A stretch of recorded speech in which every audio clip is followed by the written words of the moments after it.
welcome to Vibrant Life episode 23. My name is Jessica Parker. I'm a holistic health coach with a master's in health psychology and a fitness instructor. So today we're going to chat about natural immunity to the current virus and the fact that we should be testing for antibodies as a priority over just mandates. So I'm going to speak in code, so perhaps my stuff doesn't get removed from the interwebs. As has happened. So let's dive in. And today is September 23rd, 2021. It is Friday Eve. So there is actually a ton of research pointing to the fact that those who have recovered from the virus could even have lifelong immunity. You might not know that because people are not really allowed to talk about it. So if you do some research, first of all, I highly recommend going to the browser DuckDuckGo instead of using Google. I have it both on my phone and my laptop because it's far less censored.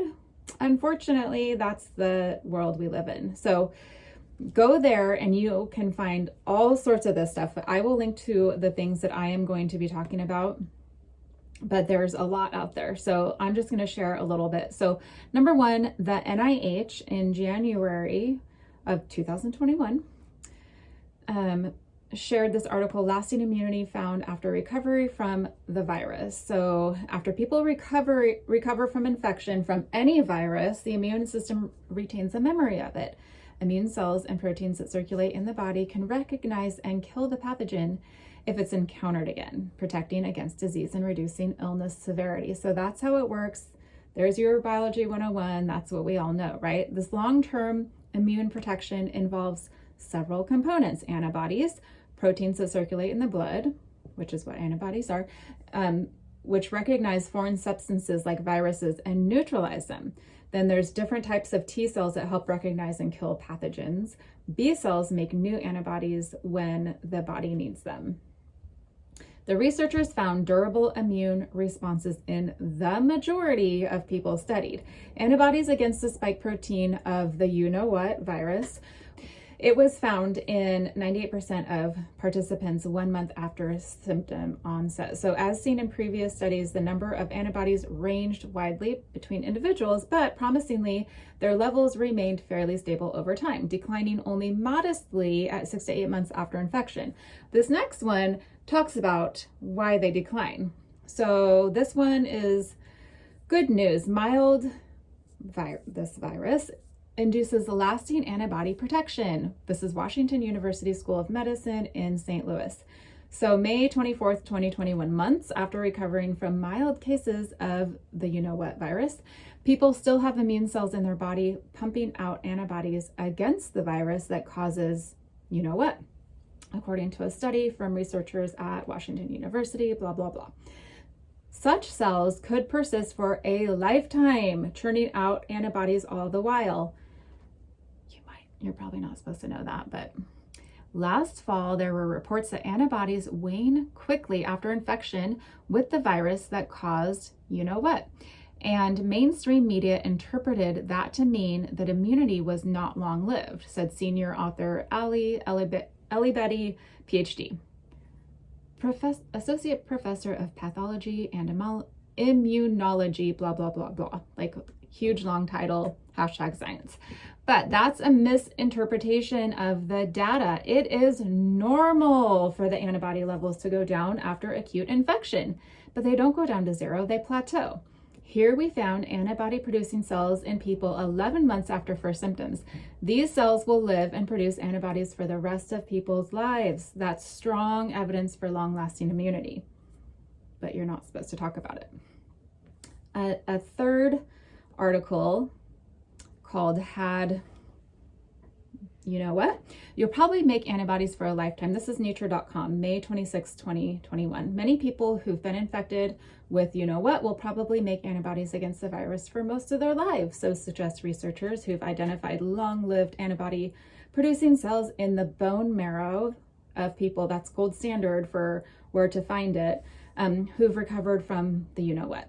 Next, I want to talk about what if you have had the virus, should you get sauced, the prick in the arm? an international survey of 2,002 people who'd received a first dose of the sauce found that people who had previously had the virus experienced significantly increased incidence and severity of side effects after the sauce. Those who've previously had the virus had a greater risk of experiencing any side effects. So adverse reactions, right? Which, I mean, kind of makes sense because your body already has these antibodies built up, and then you're trying to mess with the immune system even more. So there's lots of research. I will link again, as I said. There's another one. I'm not even going to say where it's from because it involves the name of the virus, but I will link it below. But this one, again, goes into the sauce after effects are more common in those who've already had the virus. According to the latest data, this was February 4th, 2021. The whole reason we're talking about this is why are we just blanket mandating for everybody without being able to question, well, first of all, is it okay for me to take it? Because I personally, I can't have penicillin. I know people who can't have nuts or gluten or dairy, and some of those are severe reactions. So why would we ever just offer this blanket, not recommendation, mandate, when we could, for one, I mean, we should acknowledge that there's risk, or, dig into some other things that we could be doing, right? So it doesn't make any sense. It flies in the face of science. So for me personally, I have autoimmune issues, which basically means your immune system is overreacting and attacking your body in certain ways. Usually, if you have an autoimmune condition, you have more than one. You may just not even realize that that's what's going on with your body. Like you could have something like Crohn's and rheumatoid arthritis, or rosacea and Hashimoto's, which is when your immune system attacks your thyroid, way more common than people think. So autoimmune conditions are higher than ever. Hello, toxins. So with that being said, I don't feel comfortable putting something in my body that is meant to jack up my immune system when my immune system is already jacked up and kind of just shooting everywhere in my body, and it's not a good thing. It has been life-altering and not a good way. So I personally am very proud of myself for how I manage and maintain, but it took me a while to figure out exactly how to do that, and I know not everybody has that in them. So anyway, that is a side note, and if you have any questions or, how do I navigate this autoimmune stuff and blah, blah, blah, reach out to me. I am a holistic health coach. That's what I do. So this article that I pulled up by the NIH talks about the current sauce for the current virus and autoimmunity. And it actually says, awaking the sleeping giant. So they talk about in here, the sauce has raised a number of concerns regarding reactogenicity. I can't even say that word. So basically, they're talking about how this thing could, in fact, trigger an immune response that actually causes a flare for people. And it could actually be worse than just a normal flare, or it could actually produce other autoimmune issues. I will just leave it at that. That's exactly what everything that I know about autoimmunity, and you guys, I have dug in. When you deal with something like that, then you learn about it. And I personally believe that mine is linked to toxins, which that's for another show. I should have the right to say no. And I would definitely suggest that if anybody has autoimmune issues, then do your own research and advocate for yourself, because who is going to help you when you get sauced and then your body overreacts? And this is another thing. So many people get it and then they're like, I'm fine. I haven't grown a third head. But my main concern, and you may have heard me say this before, is later. And I'm talking months, even years down the road, because it takes time when you have certain things going in your body. It can take time.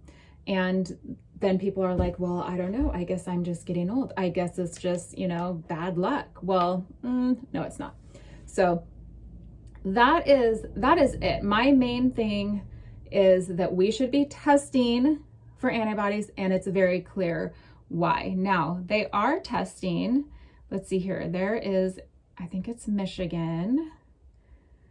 Yes, Spectrum health workers can use natural immunity as vaccine mandate exemption. I just said the word. Oops. Anyway, so this was published September 9th, 2021. Spectrum Health will grant temporary exemptions from its employee SOS mandate to individuals who can prove they've naturally acquired immunity. So you can still get and spread the virus if you've been SOS'd. So you can still get it, you can still spread it, but with natural immunity, not so. Let's see here. Let's use our heads a little bit. And then there's one more I was going to share. In Israel, there I go again. The you-know-what patients who recovered from the virus were far less likely to become infected during the latest wave of the pandemic. I guess I can say that, maybe not. I don't know. Than people who were SOS'd against the virus, according to numbers presented to the Israeli Health Ministry. So again, I will link to that so you can dive in yourself. All this evidence is showing us basically what we already knew from everything we've dealt with previously, that your natural immunity is the best. It is gold standard. So I also am concerned because people are just, sanitizing the crap out of everything and not taking very good care of themselves. And so you're, basically doing a really good job of creating a weaker immune system in so many different ways. All right, I would love to hear if any of you guys have any research you want to share or experience you want to share.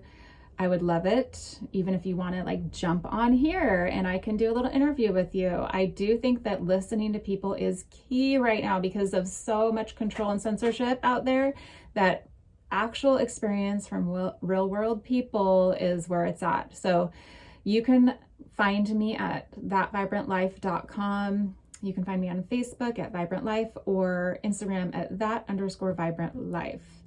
So you guys have an awesome day, and I will talk to you later.